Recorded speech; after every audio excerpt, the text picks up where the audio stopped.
que agora contarei, foi un pouco con invitación forzosa, creo que foi un pouco así.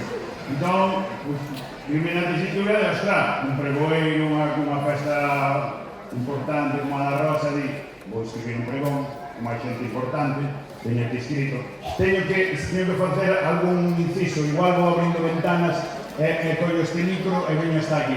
Pero mentre vou ocupar este sitio, porque eu trouxe escrito, e xa para unha vez que traballo, pois digo, por lo menos ler o que fixo, vale? Entendo que vou con este nada máis. Rapaces, o que vos cuidades, poden con este solo, porque igual non metemos un follón con este. O que vos cuidades.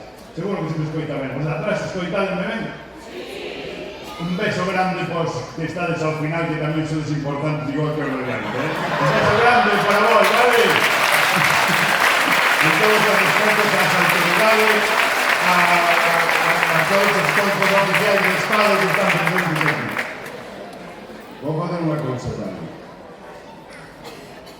Vou mencionar primeiro, porque falaban aí de que todas as parroquias son importantes, pero non sei se hai representación de todas as parroquias aquí.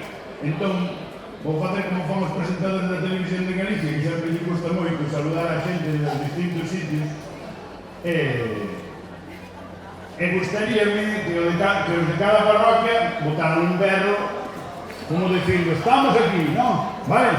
Por ir cantando un pouco máis, ou por ir enfriando a cousa. Pois veña, primeiro, eu vou dicir parroquia, se vos levantades non se berrades, vale? Para saber quen é a parroquia que ten máis ganas de festa. Vamos a ver, hai xente aquí de Louredo? Correcto. De Guizán? De Dornelas? Son poucos. Bueno. É pequena.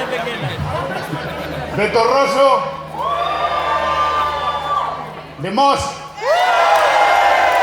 Claro, toca máis cerca a festa. De Tameiga? De Petelos? Ai, Dios, pobre. Hai que repobar aí, Lidia. Hai que repobar, mandar por aí unha unidade de repobación.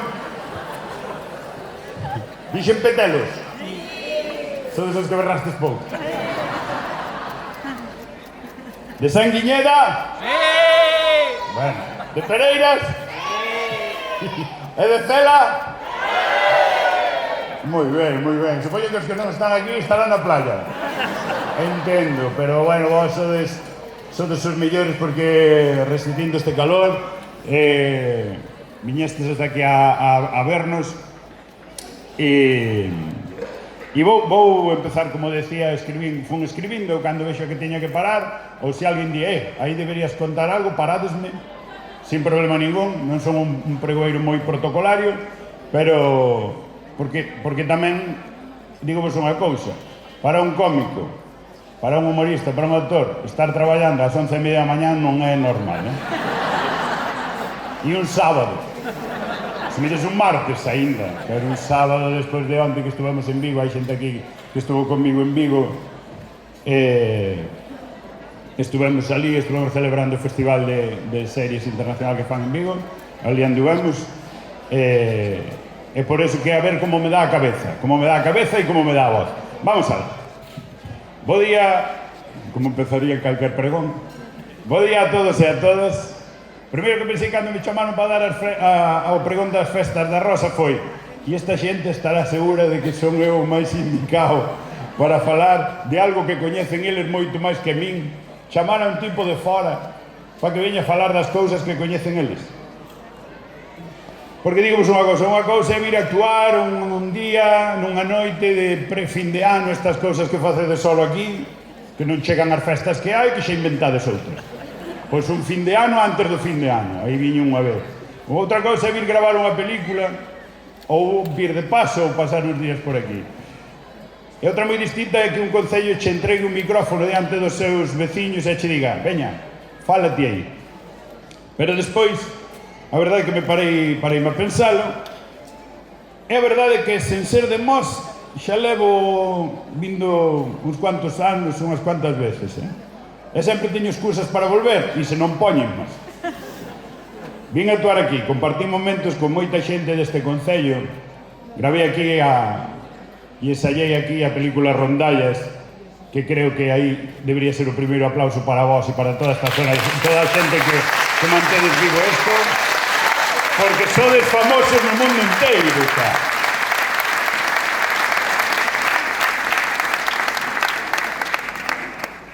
Esa grabación, eses ensaios, permitiume descubrir algo que xa sospeitaba, que en Mos hai máis talento por metro cuadrado do que recomenda a Unión Europea. Estades vos pasando. Tamén aprendín unha cousa importante, que Mos é un deses lugares que non se explican polos kilómetros que ten, senón pola xente que os ocupa. Porque hai concellos que aparecen nos mapas e despois está Mos, que aparece normalmente en casi todas as conversas, porque desde que empecé a vir a Mos, sempre hai alguén que coñece a alguén de Mos. Sempre hai alguén que ten familia en Mos. Sempre hai, pois eu de Mos, e falanme a min como se eu coñecera a todo Dios aquí. Sabes, aí vas ir a Mos, pois saluda a Paco, que é primo de miña. Sempre hai alguén que acabou nunha festa en Mos e que ao día seguinte non saben moi ben como chegou á casa. Isto tamén pasa moito. Isto tamén forma parte do patrimonio cultural.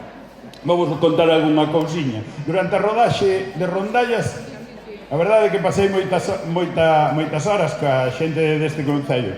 Ensaios, conversas, algún café, algunha cerveza, moitas risas. E pasei sobre todo unha cousa que é calor. Non sei que pasa en Mos, non sei que facedes, non sei quen é o que lle bota as hachas á lareira, porque isto é demasiado. Eu sempre que viñen a Mos, é que din, no, eu veño do norte, non? E din, no, nas Rías Baixas e na zona do sur sempre estades a 5 grados máis, sempre teñen 5 grados máis que os do norte. Eu creo que hoxe estamos a 5 grados máis que en Kenia, me parece. Unha cousa que non é normal. Sempre pasei moitísimo calor, moitísimo. Do calor que fai hoxe e do calor que pasei aquí moitas veces, teño chegado á casa e descubrir que sudo por sitios do corpo que non sabía que se podía sudar. Ídelo notar hoxe. Ahora non o notades, pero dentro un pouco tocade vos os codos, xa verás como tamén están sudando. Que son lugares que en principio non son normais que suden. Eu facía, hai que dicilo hoxe tamén, quero dicir, é unha honra que me escolleran a min de pregoeiro, pero eu facía de rival dos de Mos, en Rondallas, quero dicir. Non eran os de Mos, pero eran os de Mos. E eu iba cor do porriño. Xo dixen aquí e non gustou moito cando viñen á presentación, pero é así. Por eso agradezo que me escollerades, porque ainda que fora un rival, xa vistes que ao final había un cariño. Vístelo na película. E tamén vos lo agradezo porque son do Deportivo. Preparadevos que estamos de volta. Este ano vai ser ben bonito volver a vivir o derbi.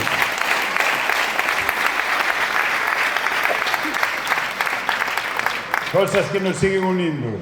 Vai ser moi bonito volver a vir ao sur e que vos vaiades ao norte. Facía de rival dos de Mos e ainda por riba, pois, o papel que me mandaron facer era de abandeirado. Dito así parece moi elegante, non? Iba de abandeirado, que aparte dos calzoncillos, pois tamén é ir cunha bandeira os que non entendan de rondallas. Pois é o que vai, quero dicir, se hai un que se ve é o da bandeira. E xusto van e encargame a min ese chollo, non? É o que vos digo, parece, de entrada parece unha encarga moi elegante, pero a realidade foi outra, non? Porque moitas voltas din eu, moitas tardes pasei dando voltas coa bandeira, aquí ensaiando. Más ridículo era na miña casa que ensaiaba cunha escoba, imaginade. Volta para un lado, volta para outro, e outra volta, e outra máis. Ata o punto de que a xente da rondalla, aquí, cando ensañábamos, miraba para min coa mesma expresión coa que un profesor mira para un alumno cando leva repetindo o curso 3 anos seguidos, sabes, como ti por moito que fajas, olvídate que non vas a probar. Pero bueno, ás veces sorrían con cariño, como de compaixón, non? Eles facían maravillas e eu intentaba non pegarlle o pau a ninguén. De feito, creo, sinceramente, que ainda que sería ben bonito facer un Rondallas 2, creo que creo que non é necesario. Non é necesario, non. Sobre todo por supervivencia personal e da xente que me rodea, e tamén porque estando nós aquí tan cerca do aeroporto, como volvades a dar bandeiras, son capaz de provocar un incidente internacional de aviación, porque cas bandeiras podeche aterrizar calquera avión aquí, cos movimentos que facía eu cando estuvemos ensaiando, aquelo cuidado.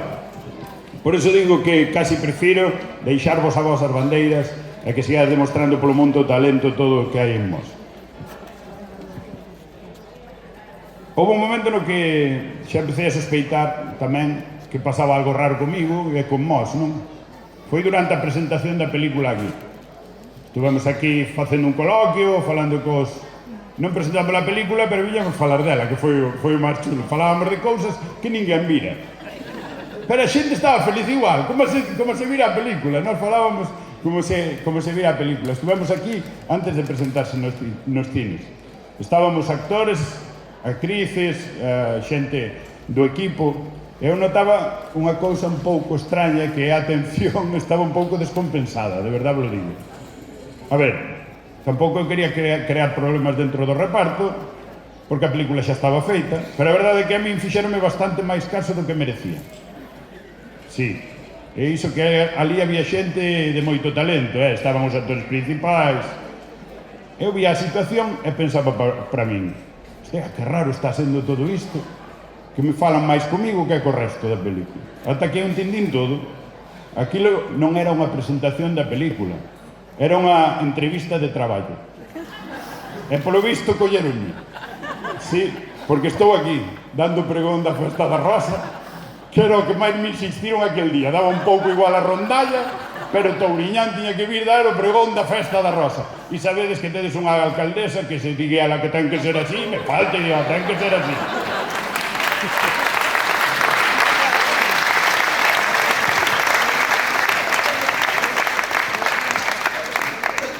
Estou sudando, iba a subir ca chaqueta polo rollo protocolario, menos mal que a deixei en baixo, Vamos aí. E teño que recoñecer que estou encantado de que me contrataran, pero tamén vos digo unha cousa, en todas esas horas de ensaios, de convivencia e de rodaxe, entendín algo que vai moito máis alá dunha película. Entendín o orgullo que sente esta terra polas súas tradicións, e iso lévame directamente ao motivo polo que estamos aquí esta tarde, que é a Festa da Rosa. Voume poñer un pouco tamén en modo pregoeiro, un pouco así máis serio, sabes, porque tamén busquei na Wikipedia, no ChatGPT, toda a historia da Rosa e de todo isto. Porque a Festa da Rosa é moito máis que unha festa, é unha celebración que leva máis de medio século formando parte da vida deste concello, unha festa que naceu arredor da Rosa de Quirós, presente no escudo de Mos, e co paso dos anos acabou converténdose nun símbolo de identidade para varias xeracións de veciños e veciñas, e iso ten moito mérito, porque as tradicións non sobreviven soas, as tradicións sobreviven porque hai persoas que as coidan, porque hai persoas que as organizan, porque hai persoas que colaboran e porque hai persoas que participan, persoas que lles ensinan aos máis novos que hai cousas que merecen ser conservadas porque forman parte do que somos. Así que, para toda a xente que traballa todos estes días pola festa, o segundo aplauso da mañá, por favor, para toda esa xente que vota non sei cantas horas para que todo este este perfecto, e coa mesma calor que fai agora, porque xa prepararon onde. Ao final a rosa non é unha flor, é unha forma de decir quen somos, de onde vimos e por que paga a pena seguir xuntándonos cada ano. E ademais hai unha cousa que me chama moito a atención. A rosa está tan metida nas nosas vidas que usamos casi que para todo. Ver o mundo de cor de rosa. Estar como unha rosa. Marchar de rositas. Ou isto non é un camiño de rosas. Pensando ben, as festas da rosa tamén teñen un pouco de todo isto. Ves o mundo de cor de rosa cando, por exemplo, agora te reencontras coa xente que queres e coa que non coincides, ao mellor, moitas veces ao longo do ano. Estás como unha rosa, pois agora cando chegas pola mañán e mentras bebes augas. Mentras pezan as festas, estás como unha rosa. Marchas de rositas cando non che toca a ti pagar a volta dos vermús ou do viño. Ou cando a familia non se decata de cantas racións de empanada de millo levas comidas. E descubres que non todo o camiño é un camiño de rosas, cando ao día seguinte, pensad en mañán, tens que explicar por que chegaches a casa ás 5 da mañá, dicindo que só ibas dar unha volta. Pero entre unha cousa e outra pasa algo importante, que volvemos a encontrarnos, que volvemos a celebrar e que volvemos a lembrar algo que ás veces esquecemos durante o resto do ano, que a verdadeira riqueza dun lugar non só está nos seus edificios, nin na súa historia, nin nos seus símbolos, está na xente, a festa fai na xente, nesta capacidade de reunirse, de compartir, de rir xuntos, de seguir facendo comunidade, e iso, se me permitides, é probablemente a rosa máis fermosa que ten Mos. Todas estas festas, todos estos que facedes durante o ano, que decíamos antes, e se non hai festa, invéntase para volver a estar todos xuntos. A festa da rosa. Noutros sitios hai festas alrededor de cousas pois enormes, castelos, batallas históricas, acontecementos épicos. Aquí dixemos, con que facemos unha festa? Cunha flor, unha rosa. E dixestes, con isto imos montar unha festa das máis importantes do verán. E conseguístelo, e funcionou. E falando de rosa e da festa da rosa, isto voume salir un pouco a un lado, porque ainda que me poña serio, xa vistes que agora estaba quedando como que se está poñendo serio.